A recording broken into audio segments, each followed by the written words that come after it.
I'm glad you reminded me of that. All right. Welcome, and thank you guys for taking time out of your Sunday to be on here. Bear with me. I'm sick, and so I'm not quite all there. Just a head cold, but it makes me feel like my head's this big. I loved this chapter. I love every chapter as I'm reading, but I loved the law of influence, and I love that he starts it out with Princess Diana, Mother Teresa. And I had a few things that I was going to touch on, and I'm super excited about my mom sharing with us, and I'll kind of explain to you why. But when I think of the law of influence, so these are just a few of my little tidbits. When I think of the law of influence, it almost is a very daunting feeling because of I think of my kids. I automatically go to my kids and thinking about how, as parents, we're kind of that umbrella and moving them around and being very careful and very observant of who their friends are, because they're very influential, and the people that we're putting them in the care of, have an influence over them. And so when I think of me being somebody that, could have influence or whatever, it feels like a very daunting task or a very heavy responsibility. And so that's kind of what I went into this chapter thinking and reading when I started that. So first off, I'm going to ask a couple questions. So unmute yourself. If you're going to answer, just unmute yourself to answer and then mute yourself again so we don't get that feedback. But so you guys heard or read about Abraham Lincoln. I thought that was very interesting because, you think of Abraham Lincoln, probably one of the most influential, monumental people in all of American history. And so I liked that they brought that him into the picture. So why was Lincoln an ineffective captain? Did anybody write that in there? Or can anybody share with us what their thoughts were? Why was Lincoln ineffective as a captain?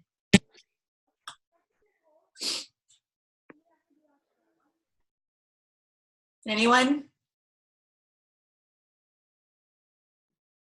Mom, you want to answer that? Yeah, I was trying to figure out how to unmute myself. Well, I think he was given a title, but he didn't have the skills to accomplish what he needed to accomplish. And he knew that. Right.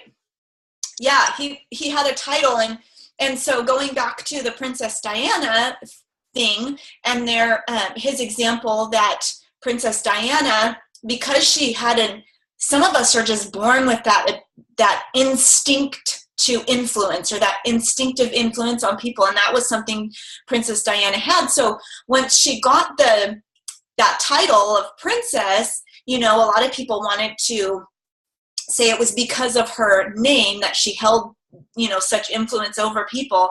But then when the divorce came about and she lost that title, she continued to influence people. And so title, it just, in both circumstances, they're totally different. Title had nothing to do with, whether or not they were going to influence person. That's just a name. And in your books, or in the workbooks, we were asked, how did this affect his military career? Well, that's what happens if you can be a leader, right? You can be given that title of leader, but if nobody follows you, you're not really a leader. So I can be given that title all day long, and that's why I love what Mom's going to share with us, because even in the thought of my kids, and we'll talk about it more, the difference between management and influence is very different. And I think that comes very loud and clear in parenting. And maybe you can remember, if your mom, if you don't have kids yet, that we are the main influence in our children's life. And I think sometimes out of fear, we go into management mode, and that translates here in business too. We want to inspire people, and we want people to follow us because we influence them, or they feel led to follow us. But sometimes when that doesn't happen naturally, or we're not, born with that kind of influential gift, we go into management mode, and it can actually hurt us more than it helps us. So does anyone want to answer who, or would you consider yourself a leader? Anyone in here, as you are reading this chapter, would you consider yourself an influential person in leading? Is there anyone here who would say that they kind of have that kind of natural ability to influence people? Come on, girls. I think I have the respect or the honesty, integrity part about me for people wanting to follow. But as far as being like, the leader, I also listen to the color personalities and understanding, what color I am. But I don't feel myself as a leader. I kind of like to be the helper, quiet, set back. But I think because people respect me and my opinion and my ethics, that I think that that's one of my stronger leadership qualities. Mm-hmm. That's good. People are drawn to that. Yes, Shannon, can you unmute yourself? Well, I guess what I would say, can you hear me, by the way? Because I don't know if my earphones may turn off my volume. You don't hear me? Yeah, I can hear you. Okay. I would say that in some areas, I consider myself a leader, but I think it's areas that I feel like I have to jump into. Like, for instance, I organize like a park day kind of thing, but I think that's because there are very loose boundaries. And so I can be the leader in that people know that they can count on me to be there. They know that I'm going to be, I'm not going to have a lot of drama going on and that sort of thing. That, all of that is going to instantly be gone. But I think that once I start putting a lot of boundaries in, I kind of lose it. Even with my kids, I think I'm that way, which is really bad to say. So I'm not sure. I'm the one that when I have to jump in, I do. And so I will jump in and kind of like, okay, this is not working, so let's do it this way. But then a lot of times I think I'm just too shy in many ways, or too afraid that I'm not going to be good enough at the leadership role. That's good, Shannon. Thank you. Yeah, and so going to that, the personality types. So I'm kind of a mixture, half and half of yellow and blue.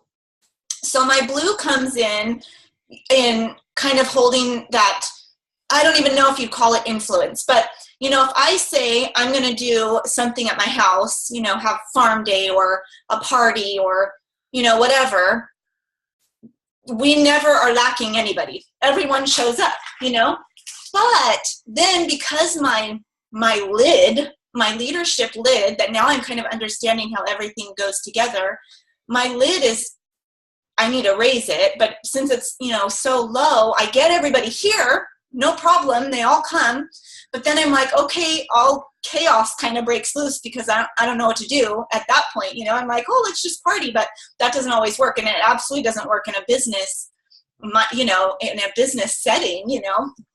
So you can be fun and kind of have I think a lot of blues are people that are fun and kind of the party. Let's have fun. If it's not a party, let's not do it. If you have that, you're naturally kind of an influential person because it's attractive. When you're just a party type, it's attractive. But if you're missing key elements, it's really not going to do you any good. It's like having a title, so you can have that that gift of influence, but if you don't know, if it's not polished or you don't understand it, it could hurt you, too. So I love all of that. All right, so I'm going to introduce, you guys all know my mom, but I want to say when I was talking about this, and I was actually talking to her about this, and we were talking about Princess Di and all of that, and I just thought, you know what? Our family and the dynamics of our family are exceptional. We're all so different, but the common factor that comes into play is kind of my mom's influence on her, on just our family, on all my siblings and the people around us. And it's what made our lifestyle the way that it was kind of her influence over it. And she's going to kind of go into, being polished, or the things that she's learned along the way to grow, that gift a little bit more. But she is the most influential person in my life, and I think all of my siblings would agree, and multitudes of people would agree that she is just a woman of influence. And so I'm super excited for her to share, kind of a little bit of the before and the things that she's learned and how it's grown, and how this chapter has kind of made light bulbs click even today. And I'm so thankful. First, I have to say this too. My mom had a horrible headache. She gets these headaches. She's a dance instructor, and so sometimes, if she does a wrong move or whatever, it just does trigger something. Horrible migraine, and is still on this call today. So I want to thank you guys for coming on here and for listening to what she has to say. And it makes me so proud to have you guys investing in your business and in Plexus and in your families, even by doing this book and being here and being available. So I want to thank all of you, and I want to thank my mom for coming on, even though I know she is not feeling so hot. So thank you, Mom. I'm going to turn it over to you. I'll let you kind of start, and then I had a few questions that I was going to ask you. So.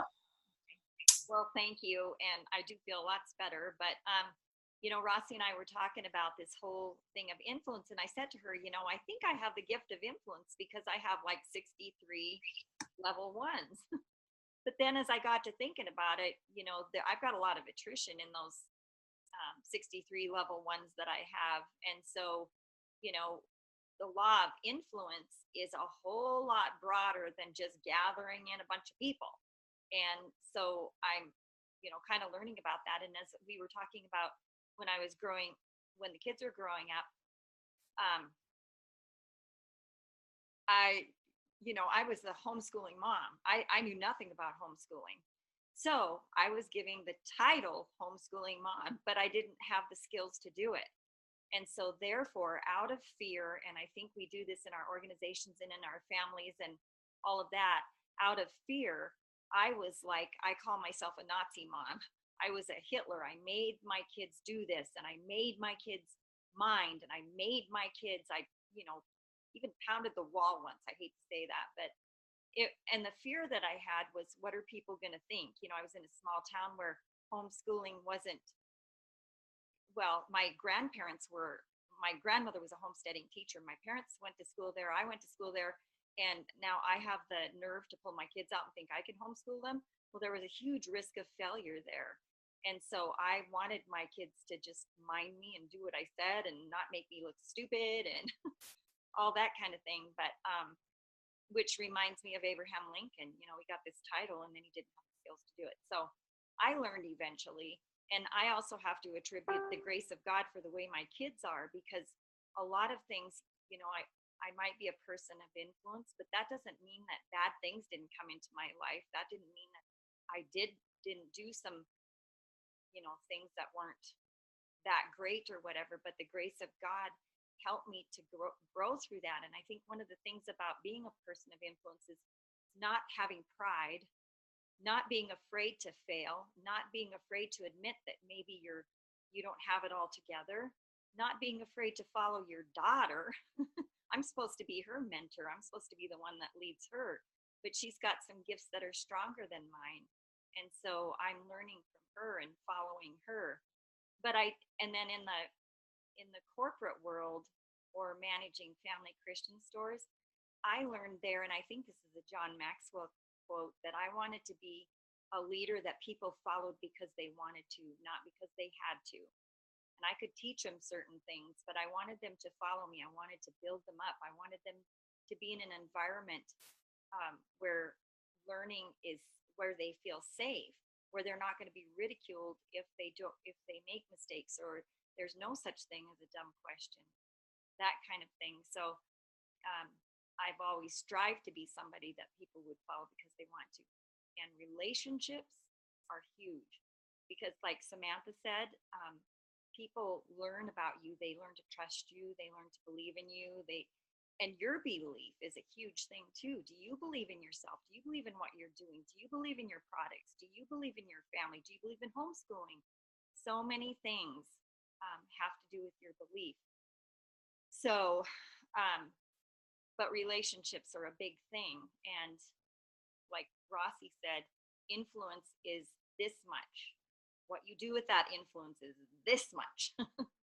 So anyway, that's it in a nutshell.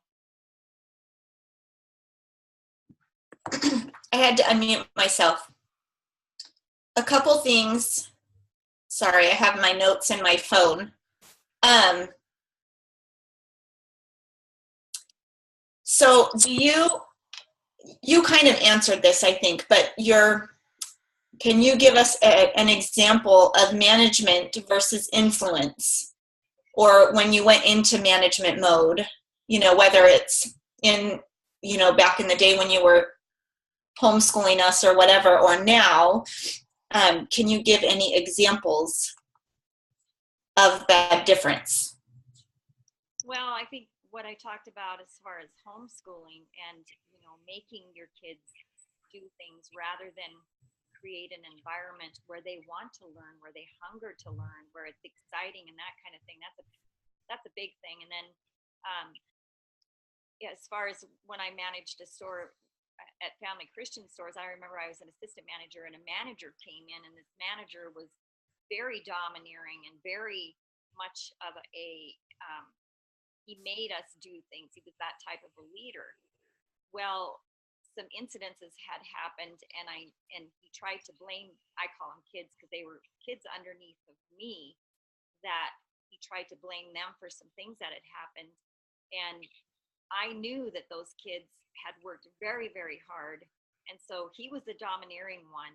I was the cheerleader one, encouraging them, believing in them, lifting them up, helping them to see their strength, and so that was a difference there. And then I had a really good example this weekend. I have a gal here who's here for a really big Western art show. And she was a Facebook friend of mine for 4 or 5 years, and she's just phenomenal. And I talked her into coming to this big art show from Wisconsin, and she came with 2 other ladies. Well, she's a phenomenal artist, but she didn't really believe in herself. She couldn't sell herself. She was having a hard time selling herself. So I went in yesterday and I just started talking to people, and I told Deb, I said, you are this fantastic artist. You took all these hours to make this gate that you have. You need to sell yourself and believe in yourself and talk about yourself, and know that your product is outstanding.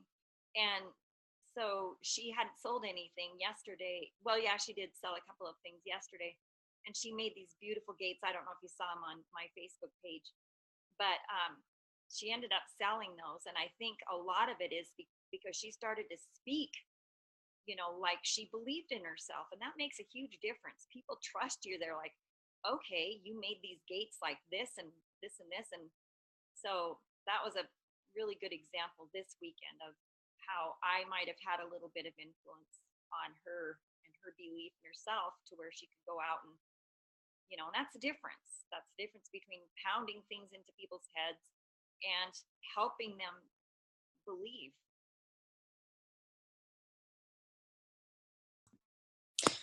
It makes me think too. I wanted to give an example, so that reminded me of that.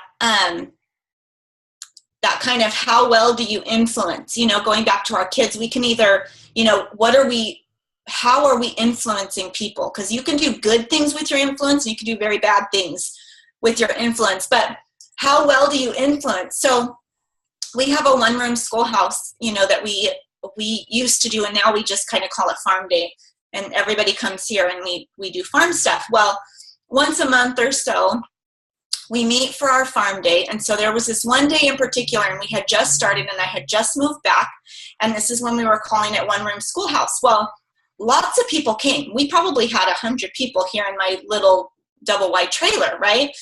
And we were doing I can't remember, if it was before Thanksgiving or what it was, but we had this huge feast. So everybody brought different kinds of foods, and we had this huge feast, right? So it was great time. Again, when I say, if I open my doors, I have no problem getting people to come, right? But I didn't know a lot of people very well, and so therefore no influence over them. And so when I said, okay, we're going to take the rest of this food, we're going to bag it up, and we're going to go deliver it to the homeless people. Well, I lost like 9/10 of the people, you know? So it's like, how well do you influence people? It's when you're asking people, are you the kind of leader that when you ask people to do something hard, they bail? Or they come with you, you know? The people who ended up going with us that particular day to go and drop off meals were people I had relationships with, you know, for a long period of time. So it comes back to that. Having an influence means you need to be investing in people, you know, and going back to moms, I've said it before, if you don't believe in yourself, if what you have to offer, you're like hesitant, you know. And even when going back to that party, when I knew there was going to be a little bit of, you know, oh, I don't know if I want to do this. And so I was hesitant in how I said it. And that was probably worked against me too, because I wasn't, let's go. I didn't assume the sale. And so I, you know, was nervous, and who wants to follow that kind of leader, you know, into homeless territory and, you know, doing things they've never done before to stretch themselves. So how well do you lead? And we can't stop here. We need to be constantly developing it, just like the law of the lid. You know, after this, or in the comments on the post, come back and tell us, how are you lifting that lid? You know, it's one thing to learn and to read and to come on the Zoom call, but what are you doing to change and to change your direction and to learn and to grow in your leadership and in your influence? So my point was, for that, I went off on a rabbit trail. If you're wanting to influence people, you need to be building relationships with people, and you need to be confident in what you're offering them, you know, in your leadership skills. You can't be confident in your leadership skills if you're not constantly working on them. That's kind of the point I was trying to make. I had a couple more questions for you, Mom. I love that about think back to your guys' life. Do you have a lot of people in your life that believe in you more than you do? I think even that's a rare quality, and that, as an influential person, that's what we need to be doing. We need to believe in other people and,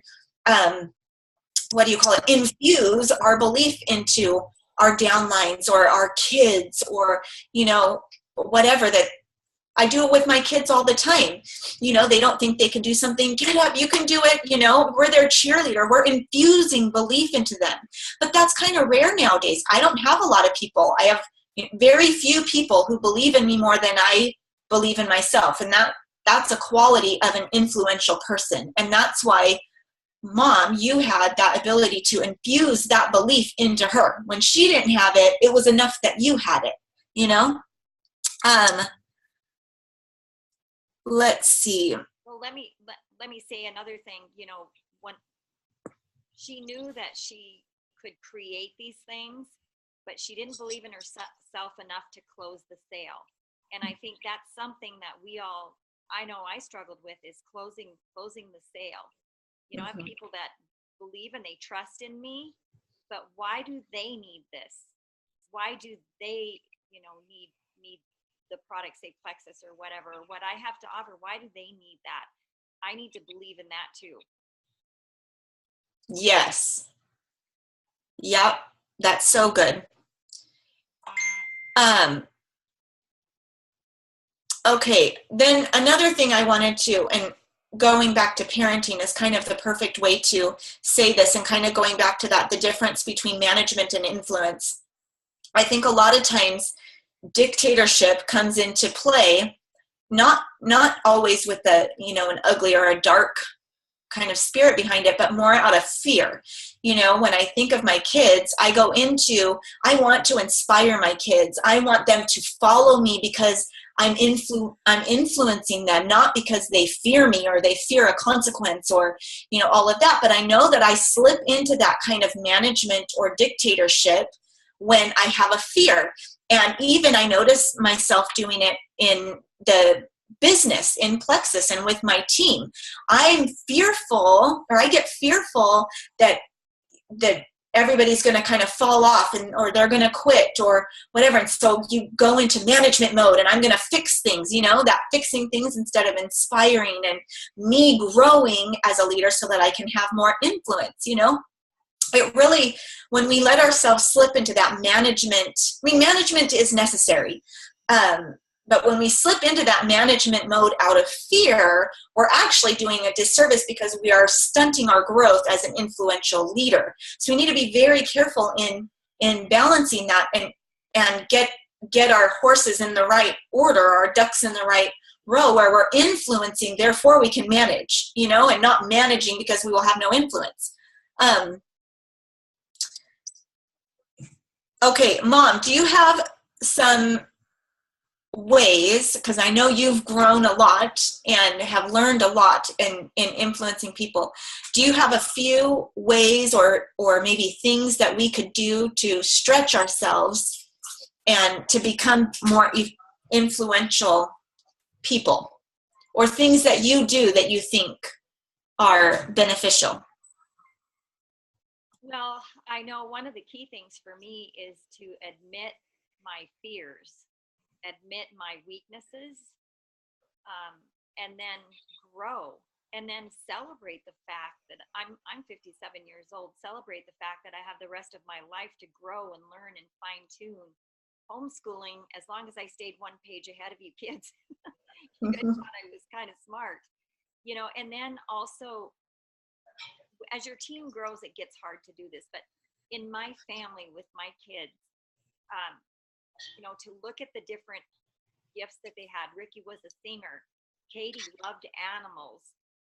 Rossi was very analytical and I always thought she should be on a debate team. My son is, you know, he loves hunting, you know, finding those things that people are good at and celebrating those things, but then also being there to help them in the weak areas. Pride is a nasty thing. It can keep us from allowing us to learn from other people or allowing us to, you know, seek out ways that we can grow and develop in areas, because we think we have to have it all together. I mean, we have people under us, so we are team leaders. You want to, you know, fake it till you make it only goes so far. Let's get real. Let's take a look at ourselves, take a look at the things that we need to work on, and then grow. And grow from each other. Link arms, not pull against each other, but link arms and, you know, help each other in those weaknesses. Yes, and I go back to because I think a lot of times, and this influence thing can be a really hard place for the pride and that ugly, especially as women. I think we're all women on here. To compare ourselves, usually the people that we're comparing ourselves are because they're influential in some way. People are following them or flocking to them and love them, and it's, you know, pricks something in us, and we maybe compare ourselves to them or, you know, whatever. Instead of comparing, we need to allow them to influence us. You know, not, you know, you get what I'm saying. I'm not saying, you know, go and let whoever Madonna influence us because she's you get what I'm saying.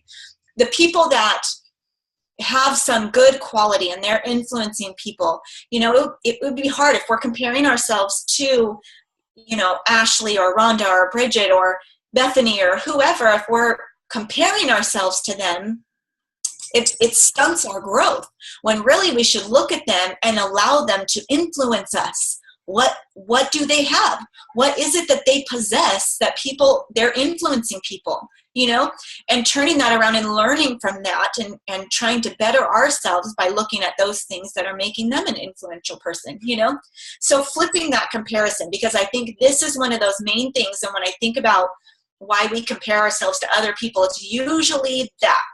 It's usually, a lot of it is materialistic, but the materialism, we're seeing it and we're seeing people attracted to that. And that's why we get, jealous or compare ourselves to them a lot of times, is because they're using some quality to influence people. And so I think we need to get to a place where we're not comparing ourselves or saying, well, I'm not like so-and-so, so I'll never be influential, or I'll never have that kind of following, or I'll never be able to lead people. Rather than go that route, we need to flip that coin and look at it. What do I need? What do they have that I need? And learning from them and allowing them to influence us. So I think to be an influential person, you need to be influenced, right? Are there any questions before we kind of start wrapping this up? I just wanted to say something. I look at Ricky, who has organizational skills, and Linda, who's an awesome homeschool mom, and Jenny. I look at all these people here that I know something about.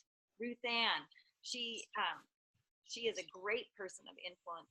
And to think, oh, I want that nugget, and I want that nugget, and I want that nugget. It's good to look at those things and to encourage them and celebrate them, and then want to have, like you said, want to have those little pieces. Oh, I want a little of this. I want a little of that. I want to grow in that. Instead of looking at those things as something you're jealous about, or wish you had, or whatever. But looking at those strengths, and I always wish I could just stick my finger on somebody and suck that part of them. Like when you read a book, you wish you didn't have to take so much time reading a book. You just stick your finger on it and suck all that information into you. That's kind of how I feel about those women and men in my life that influence me. It takes work, it takes work, and it takes doing hard things. And even that's why I'm so thankful you guys are all on here and took this time. I know Sunday is hard, but it takes doing hard things. And as an influential person, or growing as a person of influence, we have an advantage in Plexus because our teams are small. We need to start there where the roots are and do our homework. We need to stretch ourselves and grow ourselves as a leader. But also, if we're going to influence people, that means we need to be building relationships with people. Study your people. And if I love Mary Kay's quote, and I don't have the direct quote, but you all should look it up and print it off. But she has a quote about, and she's an influential person, but making everyone feel like they're the most important person in the world when you look at them, So are we doing that? I think to be influential, we have to be very humble and think of others before ourselves and in it for them rather than ourselves. And I think that's what makes a very positive, influential person. Whereas on the other end, you have the more selfish, it's selfish reasons. Well, I think the influence we're going for is to build, to build others up. And I wrote this little thing in my notes while I was trying to take notes in my car. So as we're in a position too, where some of us already have teams, so we're already in leadership, and we're already having influence, whether it's good influence or not good influence. But as you lead, you grow. As you grow, you're better able to lead. So it's that cycle. You can't say, well, I can't lead, or I'm not influential, therefore I'm not doing anything. No, you have to do what you can right now as you grow, or you're just going to stay stunted, or everything is going to kind of start to fall apart and trickle away. So, don't stop. And I love that if you don't believe in yourself, this is all grace. This is all. The disclaimer here is that I know this is all grace. I am nothing, but to not believe in what I have, not believe in my family or my life or whatever really does a disservice to that grace if I'm going to, not be content with it, or if I'm not going to use it, I'm doing a disservice to that grace. So it's all prefaced in knowing that this is all grace. I am a nobody. I am nothing. And I pray that God can use whatever he can find in me or whatever he's built in me to hopefully influence other people. So that disclaimer over all of this. But under that disclaimer, if you don't believe it, nobody else will. If you don't lead, nobody's going to follow. If you don't build your influence or invest in people, you're going to have no influence over anyone. It is built on relationships. This kind of influence, especially for business and our children, is built on relationships, friendships. Our influence in our friendships is built on relationships. It's about investing in people, and I love that they used, Princess Di and Mother Teresa, because they did invest in people, and that's why they had influence. They were continually investing. So anyway, I think that's all. Were there any other questions? We kind of went over, and I'm really trying to be respectful of your guys' Sunday afternoon. But I wanted to say one little thing. I remember at the very beginning, somebody, if it was Rhonda or whoever, said that you're a leader from the first conversation that you had. Yes. Yep. For sure. All right. Well, I'll pray, and then I will let you guys go on your way. All right. Father God, we thank you for this time. I thank you for this group of women, Lord. And I thank you for all of the ambassadors we have on this team, our ambassadors, our man-ambassadors, all the families that have come alongside their moms and their dads in this business, Lord. I pray, God, that you would let this law of influence just settle, and that we would want to be people that influence our teams and others around us and our families and our children in a good way. God, I pray that we would, it would bring glory to you in the way that we are influencing people. I thank you, Lord, for all of the people on our team. God, I thank you for Plexus and that you're using it in ways we would have never thought, in growing ourselves this way, and in experiencing the grace that you have poured out on all of us, Lord. And I just pray that you would bless each of the families the rest of their Sunday and the rest of this week, God. I pray that you would begin to prepare our hearts for the law of process, which will be next week. And we just love you. This is all for your glory, and we praise your name today. In Jesus' name I pray. Amen. All right, I love you guys. I hope you have a wonderful Sunday. Aww. Thank you. All right, bye. Love you guys. Bye, Thank girl. you.